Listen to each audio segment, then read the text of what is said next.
ဒါဟာအင်အား6တူညတဲ့ရှိတဲ့မြင်းစီစစ်တပ်က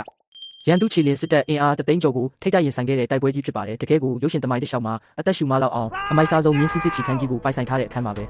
အခုချက်ချင်းချီတက်ကြဆန်းကဘာမြေကြီးပြတ်သုံးတော့မဲ့အတိုင်းအားကုန်လှုပ်ရှားပြီးတိုက်ခိုက်ကြဆန်းတေချင်းတရားပ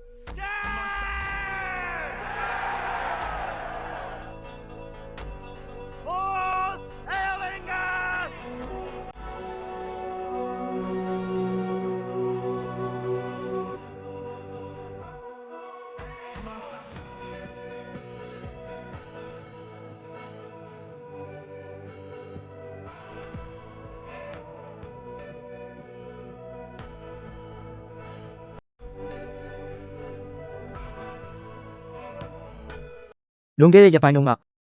အမောင်အရှင်သခင်စော်ရွန်ဟာအေယာမအော့မိတ်ဆာစစ်တပ်ကြီးကိုစုစည်းပြီးဂွန်တော်ပြည်နယ်ကြီးကိုအလုံးအရင်းနဲ့တိုက်ခိုက်ဖို့ပြင်ဆင်ခဲ့ပါတယ်ဆရာကြီးဂန်နဖ်ကဒီအန်ရီယယ်ကိုတိချင်းပါပဲမီနက်စတရီမြို့တော်စီကိုအပြေးလွှားသွားခဲ့ပါတယ်သူကမြို့ဝင်မင်းကိုတတိပေးပြီးမြို့တော်ကိုစစ်ပြင်ဆင်ထားခြင်းခဲ့တာပါဒါပေမဲ့ပြဿနာကအဲ့ဒီမြို့ဝင်မင်းဟာအော့မိတ်ဆာစစ်တပ်ကြီးကိုကြောက်လွန်းလို့အသိစိတ်တွေလွတ်နေခဲ့တာဖြစ်ပါတယ်သူကစစ်ကူတောင်းတဲ့မိအချက်ပြတိုင်းတွေကိုအလင်းပြဖို့ညှဉ်းဆန်ခဲ့တယ်လို့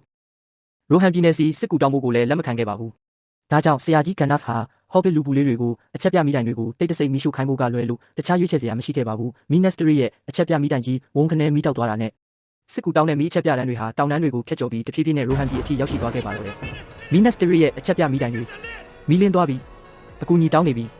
ရိုဟန်ပြည်ကလည်းပြန်လဲတုတ်ပြန်ရမယ်ဘရင်ကြီးတိုတင်ဟာတစ်စက္ကန့်မှတုံဆိုင်မနေခဲ့ပါဘူးသူကဂွန်တော်ပြည်ရဲ့အကူအညီတောင်းခံမှုကိုချက်ချင်းလက်ခံလိုက်ပါတယ်သူဟာတိုင်းပြည်ရဲ့နောက်ဆုံးလက်ကျန်မြင်းစီစစ်တီအင်အား6တူညကိုချက်ချင်းစုစည်းပြီ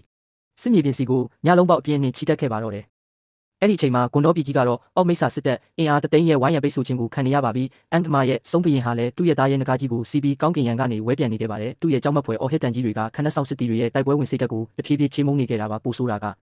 ဂွန်တော်ရဲ့စစ်တေနာပတိမင်းသားဟာလည်းတိုက်ပွဲမှာပြင်းထန်တဲ့ဒဏ်ရာတွေရပြီးသတိမင်းမျောနေခဲ့ပါတယ်မြို့ဝင်မင်းကတော့သူ့သားသေးပြီးအထင်နဲ့စိတ်တဆဝေဒနာခံစားရပြီးလုံးဝယူသွတ်သွားခဲ့ပါပြီသူကခန်းတဲ့တိုင်းပေါ်မှာရက်ပြီးမြို့ပြင်ကအင်အားတသိန်းရှိတဲ့အော့မိတ်ဆာစစ်တပ်ကြီးကိုကြည့်ကနောက်ဆုံးမှာတော့တိုက်ပွဲကိုအရှုံးပေးဖို့ဆုံးဖြတ်လိုက်ပါတော့တယ်မင်းတို့ရဲ့နေရာတွေကိုစွန့်ခွာကြတော့အသက်ဘေးကလွတ်အောင်ပြေးကြတော့လို့သူကအော်ဟစ်နေချိန်မှာတော်သေးတာကဆရာကြီးဂန်နဖ်အချိန်မီရောက်လာပြီးသူ့ကိုရိုက်နှက်ကအတင်းထိန်းသိမ်းလိုက်ရပါတယ်တိုက်ပွဲအတွက်ပြင်ဆင်ကြဆန်းအားလုံးခန်းတဲ့တိုင်းပေါ်တက်ကြခန်းတဲ့ကိုကာကွယ်ကြဆန်းဆရာကြီးရဲ့ဒီလိုဝင်ရောက်ထိန်းကျောင်းမှုကြောင့်စစ်တီတွေရဲ့စိတ်သက်ပြန်လဲတည်ငြိမ်သွားပြီးခန်းစစ်လိုင်းကိုပြန်လဲတည်ဆောက်နိုင်ခဲ့ပါတယ်ဒါပေမဲ့ရန်သူတွေရဲ့ဂရုံးလို့ခေါ်တဲ့အေယာမမျိုးတကားဖြတ်တန်ကောင်းစွတ်တစ်လုံးကြီးကမျိုးတကားကိုဝုန်းကနေစောင့်ခွဲလိုက်တဲ့အခါမှာတော့ရန်သူတွေဟာမျိုးထဲကိုရေလွှမ်းမိုးတယ်လို့မျိုးအလုံးအရင်းနဲ့တိုးဝင်လာကြပါတော့တယ်လူသားတွေနဲ့အောက်မိတ်ဆာတွေဟာလမ်းမတွေပေါ်မှာတွေးချင်းနေတဲ့အနီးကပ်တိုက်ပွဲကိုဆင်နွှဲခဲ့ကြရပါတယ်အဲ့ဒီနောက်တိုက်ပွဲဟာညနေပိုင်းကနေနေထွက်တဲ့အထိပြင်းထန်ခဲ့ပြီးမြို့တော်တစ်ခုလုံးဟာစစ်မီးရန်တွေကြားတဲ့မြို့ဝင်လူနေပါဖြစ်ခဲ့ရပါတယ်တစ်ချိန်တည်းမှာပဲလုံးဝယူသွတ်သွားတဲ့မြို့ဝင်မင်းဟာသတိမေ့မျောနေတဲ့သူသားနဲ့အတူသူ့ကိုယ်သူမီးရှို့ပြီးအဆုံးစီရင်ဖို့လုပ်နေခဲ့ပါတယ်ဒါကိုတိချင်းဆရာကြီးဂန်နဖ်ကကဲတင်ဖို့အပြေးလွှားသွားခဲ့ပေမဲ့လမ်းမှာအန်ကမာရဲ့စုံဘရင်ကလာရောက်ပိတ်ဆို့တားဆီးခဲ့ပါတယ်ဂန်နဖ်ကသူ့ရဲ့တုတ်ကောက်ကိုမြောက်ပြီးထိတိုက်ရင်ဆိုင်ခဲ့ပေမဲ့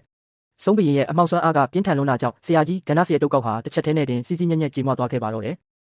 ဂန်နဖ်တယောက်အကြက်တဲဆိုင်နေတဲ့အဲ့ဒီစက္ကန့်ပိုင်းလေးမှာပဲရိုဟန်ပြည်ကမြင်းစီစစ်ကူတပ်ဖွဲ့ကြီးဟာစစ်မြေပြင်ကိုအချိန်ကိုက်ဆိုင်ညံ့ညံ့ရောက်ရှိလို့လာပါတော့တယ်စုံဘရင်လည်းဂန်နဖ်နဲ့အချိန်ဆွဲမနေတော့ပဲချက်ချင်းအနောက်ပြန်လှည့်ပြီးအဓိကစစ်မြေပြင်စီကိုပြန်တန်းသွားခဲ့ပါတယ်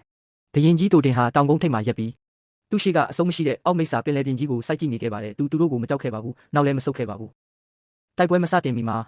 သူဟာစကားနှဲငယ်နဲ့တင်မြင်းစီစစ်တီတိုင်းရဲ့ရင်ထဲကသွေးတွေကိုမိတောက်ဖြစ်အောင်လှုပ်ဆော်ပေးလိုက်ပါတယ်ဒီနေ့ဟာတမိုင်းဝင်မဲ့နေပဲသွေးချင်းချင်းနေမဲ့နေပဲနေမင်းကြီးလည်းထွက်ပေါ်လို့လာပြီးအဲ့ဒီနောက်ဘရင်ကြီးကဓားကိုမြောက်ပြီးတောင်ကုန်းပေါ်ကနေရှေ့ဆုံးကနေဒုံဆိုင်ခုန်ဆင်းသွားပါတော့တယ်ရိုဟန်ရဲ့မြင်းစီစစ်တီတော်6တူညကလည်းမိုးကြိုးမုန်တိုင်းလိုမျိုးသူ့အနောက်ကနေအပြင်းနဲ့လိုက်ပါချီတက်ခဲ့ကြပါတယ်သူတို့ရဲ့စစ်ကြွကြော်တန်ကြီးတွေကစစ်မြေပြင်တစ်ခုလုံးကိုတုံဟဲသွားစေခဲ့ပါတယ်အမြင့်ပိုင်းတောင်ကုန်းပေါ်ကနေမြင်းစီစစ်တီ6တူညအရှိန်ဟုန်နဲ့တပြိုင်နက်တည်းခုန်ဆင်းတိုက်စစ်ဆင်လိုက်တဲ့အရှိန်ဟာထက်မြက်တဲ့ဓာတ်တစင်းလိုမျိုးရန်သူတွေရဲ့ရှေ့တန်းခံစစ်လိုင်းကြီးကိုတဆစီဖျက်တောက်ပြီးဝါမျိုးပစ်လိုက်ပါတော့တယ်လူသားတွေဘက်ကလုံးဝရှုံးနေပြီးပြတ်သုံးလူနီးပါးဖြစ်နေတဲ့အဲ့ဒီအတိအကျစက္ကန့်ပိုင်းမှာပဲရိုဟန်မြင့်တက်ကြီးကတိုက်ပွဲတစ်ခုလုံးရဲ့ကံကြမ္မာကို6ကန်းပါဝါကနေအောင်မြင်စွာပြန်လဲဆွဲတင်ပေးလိုက်နိုင်ပါတော့တယ်